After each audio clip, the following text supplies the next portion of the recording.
Hey, so in this video I'll be doing my the Easter eggs and predictions for Season 4, Episode 17 of Agents of S.H.I.E.L.D. So beware spoilers if you have not caught up. So, we meet Mace in this episode, and he references that Billy Koenig actually died trying to protect the playground.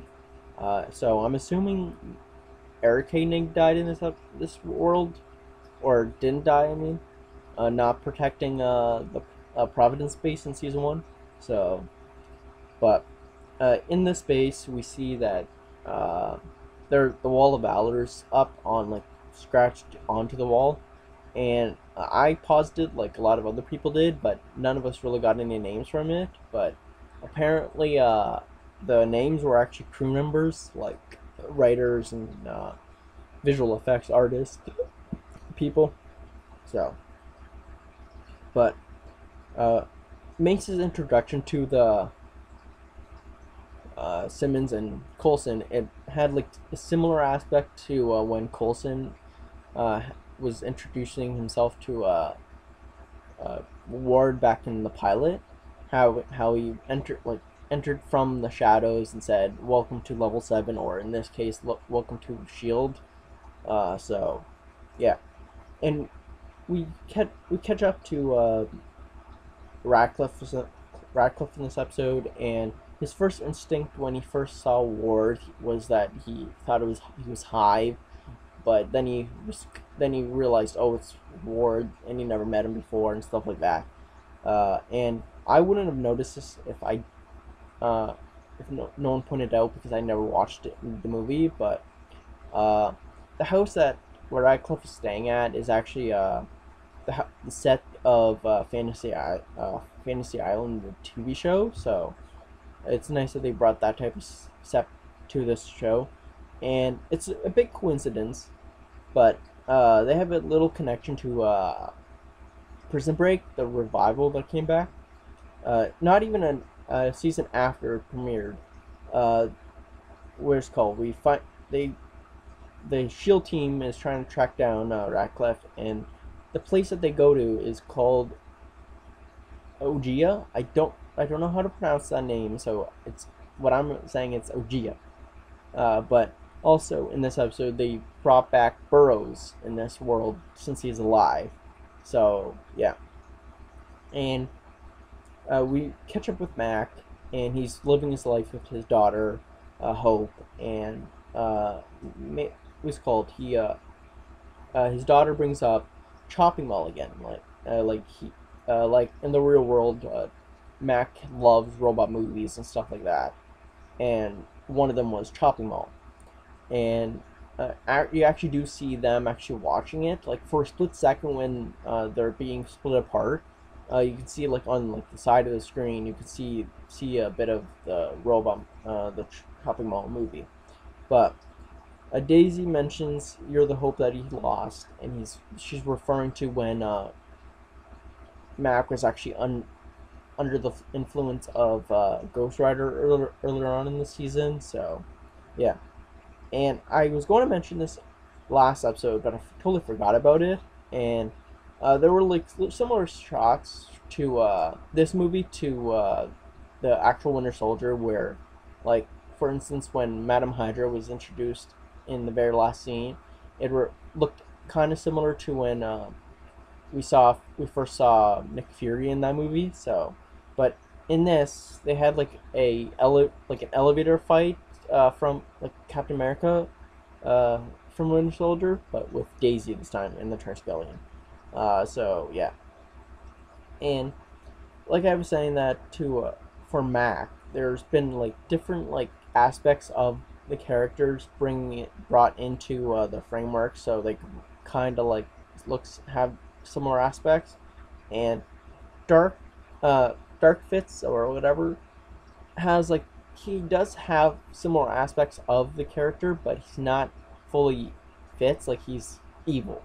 So, but he I never don't think I mentioned the last episode, but the drones that were following like the Inhumans and trying to find the Inhumans looked similar to Fitz's dwarfs from the real world, but a lot bigger. Uh, and he's like I was saying that he has similar aspects. He does a lot of things for love, but in the real world or in this world, it's replaced. FitzSimmons' replacement for his love is actually uh, Madam Hydra. So, but he mentions I would cross the universe for you, and he's basically in the back of his mind. That's actually supposed to be Simmons. But uh, Radcliffe actually mentions to Fitz that you nearly drowned for Simmons in the real world, and that's what he's referring to is season one finale and how he got brain damage and all that kind of stuff. And I try to avoid any type of like political or news stuff in my videos, but since they do this a lot, like they do a lot of like parallels to the real world. Uh, and this was a direct reference. They said, "Make your society great again," or like Fitz does, and that's a reference to Donald Trump's slogan of make America great again." So yeah, but then Fitz or when we met up with Coulson, he does have like a similar style of thing like that, but he was saying that all this news is fake, and he's referring to how Donald Trump thinks a lot of news is fake news. So yeah, and his aspects of Coulson, like the fanboyness of Coulson, has popped back up. We don't really see a lot of that in the real world as much as for the past couple seasons, but he fans boys over Mace's costume and saying he had design in point in, like designed some different versions of the costume, and it's like a similar conversation he had with them to how he had when he met with Captain America in the first Avengers. So it's nice that they brought that back up.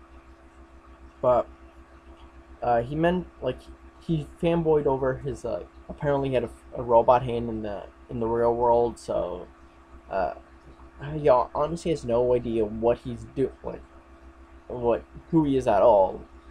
Not completely, but and also he has a love for Star Wars in this world as well. Like he was saying that he loves the Rebel Alliance look that the base had, and that's a Star Wars reference. But I wouldn't have noticed this if no one pointed it out. But Clark Gregg's daughter Stella actually had a cameo.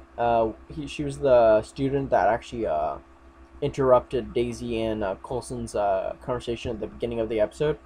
So yeah, and I've never watched the movie and I never read the book, so I don't know. But a lot of people were saying that there was a line when how Coulson was referencing Tahiti, how with a change, but with the mind control show. There was a line saying that live alone and I make my own soap. It's possibly there was a reference to Fight Club. I don't know what that is, so comment down below because I could not find anything about it. So yeah. And lastly, for us, Ada in this world, she's going by Ophelia, and her entrance off, like her march off the Zephyr One, it reminded a lot of people of Darth Vader from Star Wars. So I'd never watched Star Wars, so I don't know why. I guess it's just the evilness of it. So comment down below if you know why. But yeah, she talks about something called the Project Looking Glass, and it's a reference to Alice Through the Looking Glass, and that goes into predictions. Is that I'm assuming they're trying to get from this world to the real world so they can take over that world, because Ada has a lot of anger issues towards a lot of people in that world. It sounds like, and Alice Through the Looking Glass is possibly the reference to it, and it's they are two different worlds, and they have portals and all that kind of stuff. And this world, I'm assuming, is directly like the real world, and that would mean that they have the Darkhold. And Ada made portals earlier on in the season, so that's probably what they're going to do.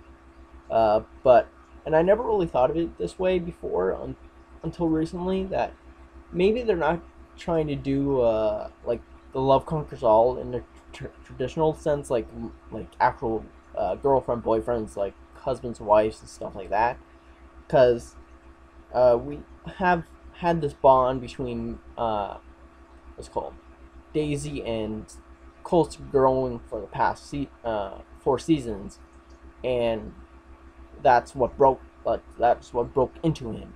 And throughout this episode, Simmons has been saying that let me get to Fitz. Ada did not want Fitz to actually see Simmons at all. And even when she screamed, it didn't even look like it. It looked like it fazed him a bit, but not at all that much. So maybe she's not gonna be the one that breaks him. I'm assuming maybe because Mac and Fitz have a brother bromance. It's called relationship, and they did have that fight just before they both got kidnapped. Maybe meeting each other will break something inside them, and will remember, because Daisy didn't get them to snap. May didn't get May and Fitz never snapped when they seen each other. So maybe it's Mac will break Fitz, and Fitz will break Mac. Maybe. But I honestly cannot see Mace surviving the season. He's acting as like a hero, so he is going to die at some point. I don't know when. But Ward, he's dead. There's no going about it that he's dead. He signed his death sentence when he said, "I would die for her," implying that he would die for Sky. But yeah, he's dead.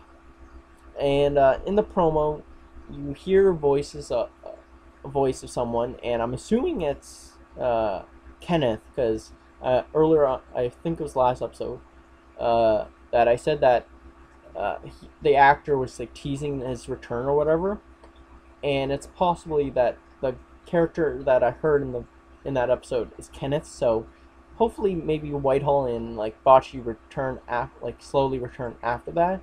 So yeah, comment down below if I missed any Easter eggs or references, and predict whatever's to come next.